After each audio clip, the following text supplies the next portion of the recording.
एक बार फिर से मैं doctor Sunita Chandra, Rajendra Nagar hospital and IVF centre, Morpheus Lucknow fertility centre Lucknow से। तो हम उस कड़ी को जिसमें हमने कहा था मैं ही दोषी क्यों, नॉट हर फॉल्ट, बच्चा यदि नहीं रुकता है तो औरत को ही जिम्मेदार ठहराया जाता है। तो हमने एक मुहिम शुरू किया था जिसका नाम रखा था नॉट हर फॉल्ट, मैं ही दोषी क्यों। इस कड़ी को आगे बढ़ाते हुए आज हम बात करेंगे कि महिला में क्या क्या कारण हो सकते हैं जिसकी वजह से बच्चा नहीं रुकता है। तो महिलाओं में सबसे इम्पोर्टेंट कारण हो सकता है बढ़ती हुई उम्र।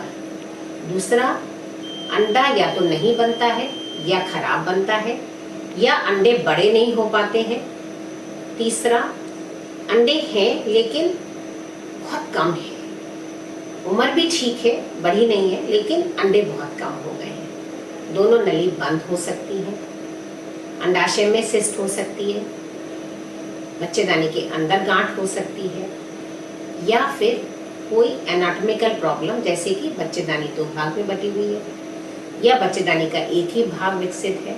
इस तरीके की बहुत सारी समस्याएं हो सकती हैं जो इनफर्टिलिटी का कारण बनती है, जिसकी वजह से बच्चा नहीं रुक पाता है। तो आज हम एक ऐसी चीज की बात करेंगे कि जिसमें अंडे नहीं बनते हैं या अंडे बहुत कम हो गए हैं। यदि हम इसमें अल्ट्रासाउंड करें तो देखते हैं कि ओवरीज में जो एग्स हैं वो बहुत कम है, जिसको कहते हैं एंट्रल फॉलिकल काउंट, मतलब वही कम हो जाता है।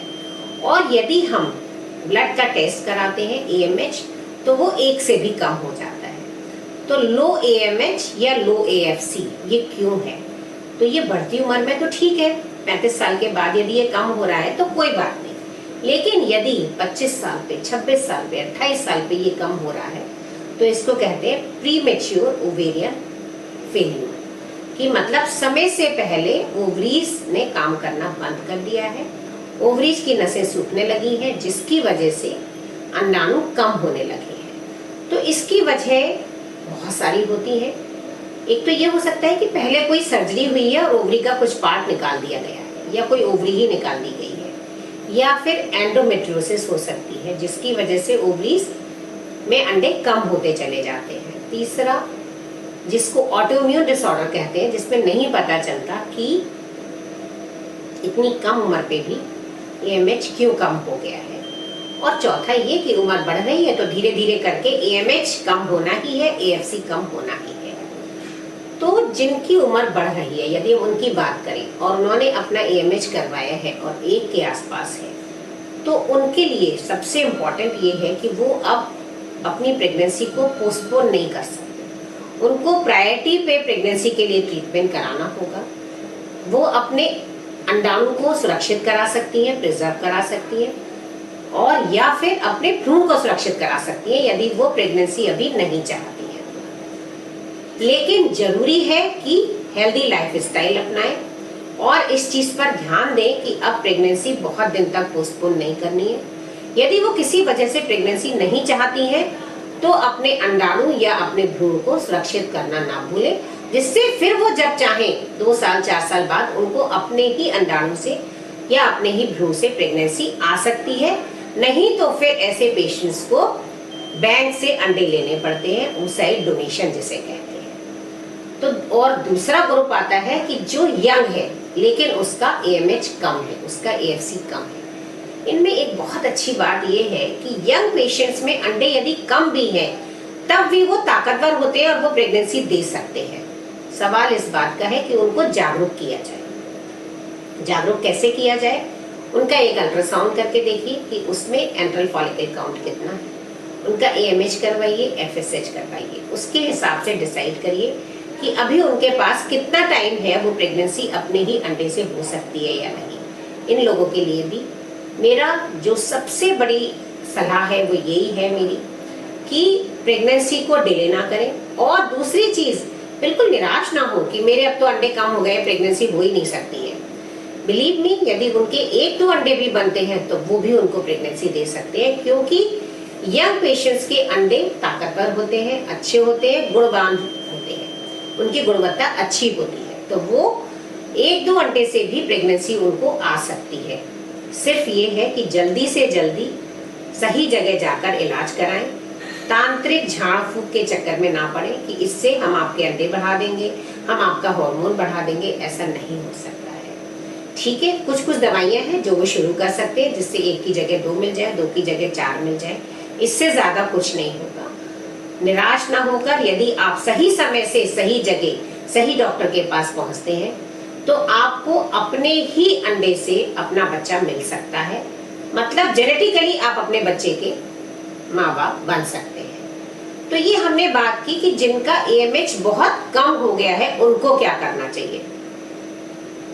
अब दूसरा ग्रुप आता है कि जिनका AMH ज्यादा है, बहुत ज्यादा है। यदि उनका AMH देखें तो 15, 16, 20, 22, उनकी दोनों ओवरीज में बहुत सारे अंडे हैं, जिसको कहते हैं पॉलीसिस्टिक ओवरीज। तो ये दूसरा ग्रुप है। और पैराडॉक्स ये है कि अंडे हैं भी बहुत ज्यादा, पर अंडे बढ़ते नहीं हैं, बढ़ते भी हैं तो अच्छे नहीं होते हैं, गुणवत्ता अच्छी नहीं होती है, या वो इंजेक्शंस और दवाओं को रेस्पॉन्ड ही नहीं करते हैं, इनसेंसिटिव ओवरीज होती हैं।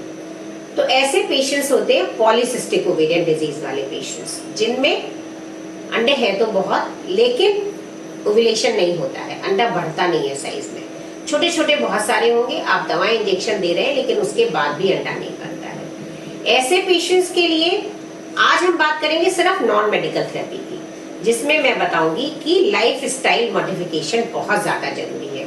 योगा करें, एक्सरसाइज करें, मेडिटेशन करें, वजन कम करें। सिर्फ 4 to 5% वेट लॉस से बहुत ज्यादा फर्क पड़ जाएगा। इसके अलावा थायराइड है, उसका इलाज करें। प्रोलैक्टिन लेवल बढ़ा हुआ है, उसको नॉर्मल लाएं। अपनी दिनचर्या स्वस्थ रखें। खाने में हाई प्रोटीन, लो carbohydrate, low fat, protein diet ज्यादा से ज्यादा। रोटी, पराठा, मैदा की चीजें, बेकरी के आइटम्स ये अवॉइड करें। चिकनाई अवॉइड करें। Exercise minimum 1 hour in a day, maybe half hour in the morning, half hour in the evening, but it is necessary, बहुत ज्यादा जरूरी है।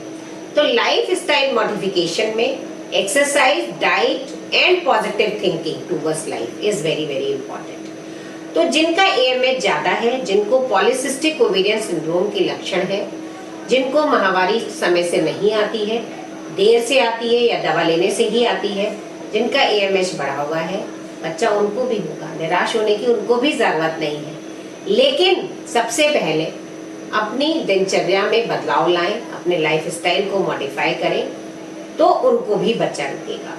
तो आज हमने बात की कि जिनके अंडे बहुत कम है या जिनके अंडे बहुत ज्यादा है, उनको कैसे माँ बनने में मदद मिल सकती है। नमस्कार, एक बार फिर से हाजिर होंगे अगले एपिसोड के साथ। तब तक के लिए खुश रहिए, स्वस्थ रहिए, and a very happy and healthy new year to all of you.